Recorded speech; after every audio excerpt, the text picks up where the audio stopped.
అనంత శ్రీరామ్ గారు. ఆంగ్ల పదాల హడావిడితో నడుస్తూ ఉండే ఈ రోజుల్లో ఒక చక్కటి మధురమైన పాటోచనకి శ్రీకారం చుట్టారు దర్శక నిర్మాతలు. అందులో భాగంగానే నాకు నిన్ను చూడగానే నాకేదో అయ్యింది అన్న పాట రాసే అవకాశం లభించింది. ఈ పాట చాలా ప్రజాదరణ పొంది నాకు కుడి చెవి నుంచి ఎడం చెవి నుంచి కూడా నా ఫోన్ నాకు పని చెప్తుంది. ఇలాంటి పాట రాసినందుకు, అవకాశం ఇచ్చినందుకు దర్శక నిర్మాతలకు కృతజ్ఞతలు తెలియజేసుకుంటూ ఈ పాటలో నాకు బాగా నచ్చిన లైను, చూపులో సూదున్నదే కళ్ళలో మందున్నదే సూది మందేదో ఇచ్చావే నవ్వుతోనే నువ్వు గాలాలు వేస్తే చేపలాగా చిక్కినాదే మది బాపురే నీ రంగు బంగారం కదే గుర్తుకొస్తున్నదే తెల్లార్లు అదే ఎలా నీకు దూరంగా నేనుండనే. ఈ చరణం నాకు బాగా ఇష్టం. అనూప్ గారికి ప్రత్యేకంగా ధన్యవాదాలు మంచి బాణి ఇచ్చినందుకు. మిగతా వక్తలంతా మాట్లాడడానికి పాట పాడి కూడా సమయాన్ని వారికి ఇచ్చాను. ఇంకెవరో నేను ఇప్పుడు మాట్లాడిన తర్వాత మాట్లాడ్డాను అనడానికి అని ఆ వ్యాఖ్యాతను ఇబ్బంది పెట్టకుండా ఆవిడ ఎవరి పేరు పిలిస్తే వాళ్ళు వచ్చి మాట్లాడవలసిందిగా రిక్వెస్ట్ చేస్తాను. మూవీలోని డైలాగ్స్ అండి. సో చాలా అందమైన డైలాగ్స్ ఇచ్చారు కోన వెంకట్ గారు అండ్ గోపి మోహన్ గారు. సో వెంకట్ గారిని కూడా వాళ్ళ ఎక్స్పీరియన్స్ షేర్ చేసుకోవాల్సిందిగా కోరుతున్నారు. ఈ సినిమా టైటిల్ తగ్గట్టు బిహేవ్ చేస్తున్నారు.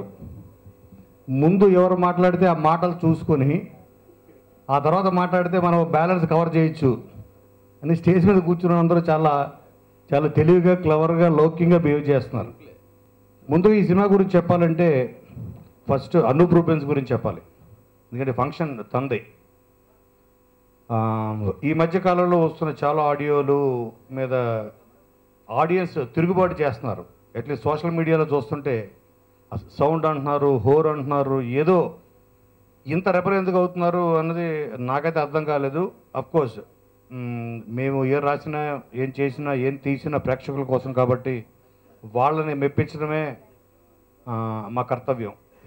దానికి మేబీ మేము కొన్నిసార్లు ఫెయిల్ అవ్వచ్చు. కానీ అనూప్ రూబెన్స్ తను నాకు బాగా ఇష్టమైన ఆడియో ఇష్క్, అలాగే గుండె జారి గల్లంతైంది, అంత ది బెస్ట్.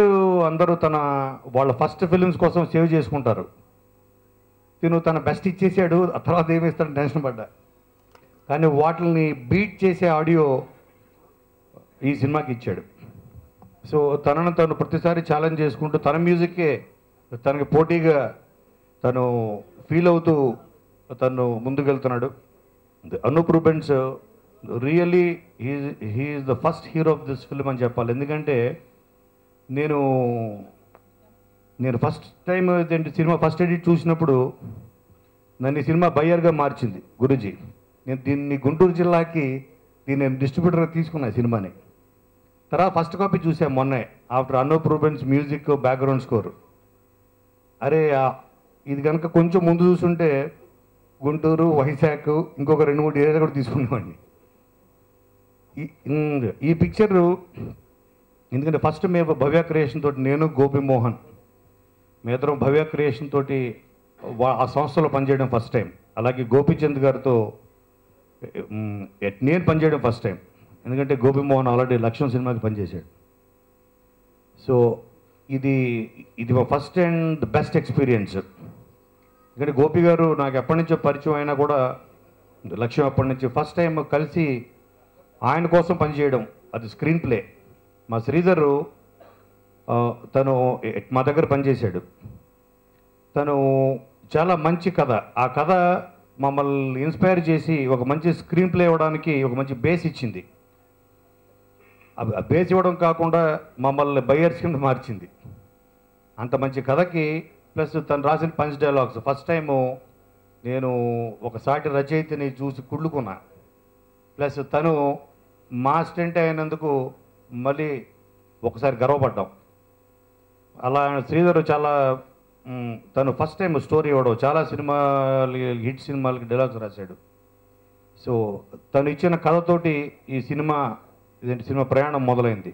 అలా ఎన్నో సంస్థలు ఉన్నాయి, భవ్య సిమెంట్స్ అని, చాలా వ్యాపారాలు ఉన్నాయి, రియల్ ఎస్టేట్స్, ఇవన్నీ పెట్టుకుని కూడా సినిమా ఎందుకు తీస్తున్నారు అని నేను నీకు దగ్గర నుంచి గమనిస్తే ఆయనకి సినిమా పట్ల ఉన్న ప్రేమ, ఆ ప్యాషనే ఆయన ప్రొడ్యూసర్గా మార్చిందని నాకు అర్థమైంది. సినిమా తెలుగు పరిశ్రమలో కలకాలం ఉండాలి, ఉన్నప్పుడు అలాగే మా హీరో గోపీచంద్ గారు,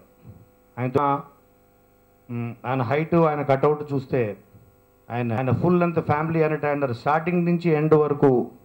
కేవలం ఆయనకి ఇది ఫస్ట్ టైం ఆయన ఈ కైండ్ ఆఫ్ ఫిల్మ్స్ చేయడం.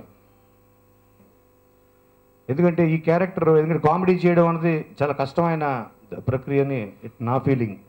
అన్ని ఎమోషన్స్ తెలిసిన వాడి హాస్యం పండించగలడం. ఎందుకంటే ఈ స్టేజ్ మీద మా గురువు గారు ఉన్నారు, బ్రహ్మానందం గారు. అందరూ వాళ్ళు ఏమనుకుంటారంటే కామెడీగా ఒక 4 డైలాగ్స్ వాళ్ళు రాసినవి చదివేస్తే కామెడీ పట్టుతుంది అనుకుంటారు. అది కాదు, చాలా కష్టం. ఆ టైమింగ్ పట్టుకోవడం చాలా కష్టం. ఎందుకంటే ఒక కామెడీ రైటర్గా అది మేము దాన్ని రాస్తున్నప్పుడు మాకు దాంట్లో ఉన్న బాధలు ఏంటో తెలుసు. అన్ని రసాల్లో కన్నా అతి క్లిష్టమైన రసం హాస్యరసం. ఆ హాస్యాన్ని స్టార్టింగ్ నుంచి ఎండ్ వరకు స్టోరీలో ఉంటూ తన క్యారెక్టర్ని ఫాలో అవుతూ కామెడీ పండించారు గోపీచంద్ గారు. At the same time heroism దానికి మెయింటైన్ చేయాలి. అలాగే మేము పనిచేసిన అన్ని సినిమాల్లో నేను గోపిమోహన్ అటు డీ నుంచి మన బాద్షా వరకు మేము పనిచేసిన అన్ని సినిమాల్లో బ్రహ్మానందం గారికి ఒక ప్రత్యేకమైన ఆయన పాత్ర ఉంటుంది, పేరు ఉంటుంది. అలాగే ఈ సినిమాలో వాటికి ధీటుగా ఆయన క్యారెక్టర్ ఉంటుంది, సిప్పి అనే క్యారెక్టరు. ఆ సిప్పి అంటే శ్రీధర్ సీపాన్ అని పేరు కూడా పెట్టింది ఆయనే. సిప్పి అని ఆ క్యారెక్టర్ పేరు శ్రీధర్ సీపానా. సో నేను చెప్తున్నాను, బ్రహ్మానందం గారి గురించి నన్ను ఒక జర్నలిస్ట్ అడిగారు ఒక టీవీ ఇంటర్వ్యూలో, ఏమంటే ఆయన క్యారెక్టర్స్ రొటీన్ అవుతున్నాయా అని. అంటే నేను ఒకటే చెప్పా, ఆయన ఎప్పుడు రొటీన్ అవ్వరు. ఆయన కోసం రాసే పాత్ర రొటీన్ అవ్వచ్చు, కథలు రొటీన్ అవ్వచ్చు. ఎందుకంటే హాస్యం ఉన్నంతకాలం బ్రహ్మానందం గారు ఉంటారు. ఇది మాత్రం వాస్తవం. ఎందుకంటే బ్రహ్మానందం గారు నేను ఎన్నోసార్లు చెప్పాను. సో ఇది మళ్ళీ ఇంకోసారి రుజువైంది. అదేంటంటే నేను లేకుండా ఆయన ఎన్నో సినిమాలు చేసి ఉండొచ్చు, కానీ ఆయన లేకుండా మాత్రం నేను ఒక్క సినిమా కూడా పనిచేయలేదు ఇప్పటిదాకా. అందరికీ బ్రేక్ ఇచ్చే ఫిల్మ్ అవుతుంది, ఇంక్లూడింగ్ మా ప్రొడ్యూసర్, మాకు ఆత్మీయుడు ఆనందప్రసాద్ గారికి కూడా చాలా పెద్ద సినిమా అవుతుంది ఇది. అలాగే మా డైరెక్టర్ శ్రీవాసు తోటి నేను కలిసి ఫస్ట్ టైం పనిచేసింది పాండవులు 9కి. ఆ సినిమా చూసిన తర్వాత సినిమాలో ఫన్ అంతా ఉన్నా కూడా ఎంటర్టైన్మెంట్ నేను ఒక 70 మార్క్స్ వేసా. 100% నేను సాటిస్ఫై అవ్వలేదు. ఆడియన్స్ మాత్రం అయ్యారు, కానీ ఆ సినిమా రైటర్గా పనిచేసిన తర్వాత. కానీ లౌక్యం చూసిన తర్వాత దీనికి 100కి 100 మార్క్స్, ఒక్క మార్క్ కూడా తగ్గకుండా ఇందులో పనిచేసిన ప్రతి టెక్నీషియన్కి డిస్టింక్షన్లో పాస్ అయ్యారు. ఎందుకంటే టీం వర్క్ అన్నది చాలా ముఖ్యం. అలాగే రచయితలను గౌరవించే ఏ సంస్థ అయినా, ఏ దర్శకుడైనా అతను విజయం సాధించి తీరుతాడు. అందరికీ నమస్కారం అండి. చాలా ఇంటర్వ్యూలు పొద్దున్న నుంచి వరుసగా అదే చెప్తున్నాను, ఒకటే మ్యాటర్. కోన గారికి మాత్రం హ్యాట్స్ ఆఫ్ చెప్పాలి, అదే మ్యాటర్ నేను సేపు మళ్ళీ. ఫస్ట్ ఈ సినిమా నాకు అవకాశం రావడానికి 3 కారణాలు ఉంది. అన్నే రవి గారు, మా ఆనంద్ ప్రసాద్ గారు, మా హీరో గోపీచంద్ గారు. సినిమా ఇంత బాగా రావడానికి కారణం ఇంకో 3 అండి. మా గురువు గారు 2, కోన వెంకట్ గారు, గోపీమోహన్ గారు. 3 అంటే ఎవరు, నేనే బహుశా. మా అన్నయ్య శ్రీవాస్ అన్నయ్య డైరెక్టర్.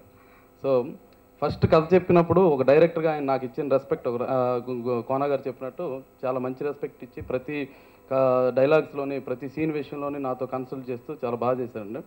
నాకు ఇప్పుడు టెన్షన్ వస్తుందండి, కోన గారు ప్రతిసారి ఓపెనింగ్స్ అదిరిపోతాయి అంటే నాకు బీపీ పెరిగిపోతుంది. ఇక్కడ సినిమా ఎక్స్ట్రాడినరీగా వచ్చింది. ఆయన చెప్పారంటే గుంటూరు కొనుక్కున్నారని, నేనేమో శ్రీకాకుళం కొనుక్కున్నాను సార్. అలాగే డైరెక్టర్ గారు ఈస్ట్ కొనుక్కున్నారు. సో టెక్నీషియన్స్ ఇంత కష్టపడి డబ్బులు సంపాదించి కొనుక్కున్నామంటే సినిమా మీద ఎంత నమ్మకం ఉంటుందో మనకు తెలుస్తుంది. ముందు స్క్రీన్ ప్లే అందించిన కోన వెంకట్ గారికి, గోపిమోహన్ గారికి నేను స్పెషల్గా థ్యాంక్స్ చెప్పాలండి. ఎందుకు నేను వాళ్ళ దగ్గర పనిచేశాను. ఎలాంటి డిఫరెన్సెస్ లేకుండా, ఎలాంటి ఈగో లేకుండా కథ బాగా రావాలి, నేను బాగుండాలని ఈ కథ పనిచేశారు. అందుకని కథ ఇంత బాగుందండి. ఇంకా మా ప్రొడ్యూసర్ గారు నన్ను కొడుకులా చూస్తున్నారు. గురుగారు బ్రహ్మానందం గారితో నేను పనిచేశానండి. నాకు చాలా రోజుల నుంచి, చాలా సంవత్సరాల నుంచి నాకు బ్యాక్ బోన్గా ఉన్నారు. నేను చాలాసార్లు చెప్పాను. ఈ సభ వేదికగా గురుగారు ఒక విషయం చెప్తున్నాను. మీరు నమ్మకంతో మీ అబ్బాయిని నాకు డైరెక్షన్ చేయమని ఇచ్చారు. నేను బాగా చేయగలనన్న ధైర్యంతో మీకు మాటిస్తున్నాను. ఆ సినిమా నేను హిట్ కొట్టి తీరుతాను. ఇది మంచి సందర్భం కాబట్టి నేను చెప్తున్నాను గురుగారు. ఇకపోతే మా హీరో, మళ్ళీ చెప్తున్నాను, అందమైన హీరో, ఎనర్జెటిక్ హీరో, ఇంకెన్ని ఉంటే అన్ని కటౌట్ అన్నారు ఆయన. సూపర్. అంటే ఇదివరకు చూసిన గోపీచంద్ గారు, ఈ సినిమాలో చూసిన గోపీచంద్ గారు వేరండి. ఎంత ఎనర్జీ. నేను అనుకునేదానికి అంటే గోపీచంద్ గారు ఎప్పుడు కొంచెం కామెడీని ఇష్టపడరో, ఎలా రియాక్ట్ అవుతారు ఈ సీన్స్కి అనుకుంటే, తనే ఇంకా ఎక్కువ చేసి ఇలా చేద్దాం అలా చేద్దాం అని చేశారండి. So thank you very much. Cinema చాలా బాగా వచ్చింది. చూసి మమ్మల్ని ఆశీర్వదించండి. Thank you very much. Thank